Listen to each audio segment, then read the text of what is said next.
મારું નામ અશોકભાઈ પી પટેલ, મુકામ પોસ્ટ અમલપુર માદરોલ, તાલુકો સંખેડા, જિલ્લો છોટાઉદેપુર.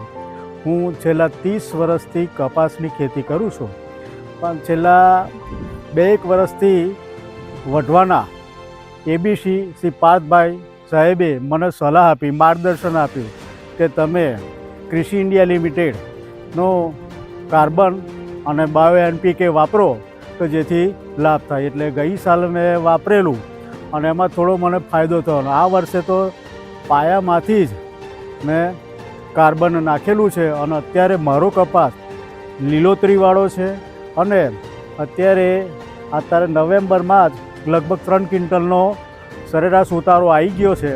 અને આ વર્ષે મેં 9 વીઘા કપાસ કર્યો છે અને બીજી તુવેરની ખેતી છે મારી.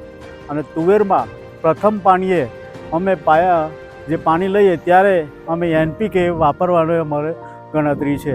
આ કપાસની અંદર અમે પહેલાં ડીએપી ને એવું વાપરતા હતા, એટલે આમાં શું છે કે થોડીક જમીનો હાર્ડ થવાનું ગણતરી રહે. અને આમાં શું છે કે બ્લેક કાર્બન અને જે વાપરીએ ને એનાથી જમીનનો સુધારો આવે છે અને પાણીની જે શોષણ શક્તિ છે એ ઘણી વધી જાય છે અને જે કપાસના ઉત્પાદનમાં પણ વધારો છે, એનું જીનવું પણ પોષાય છે.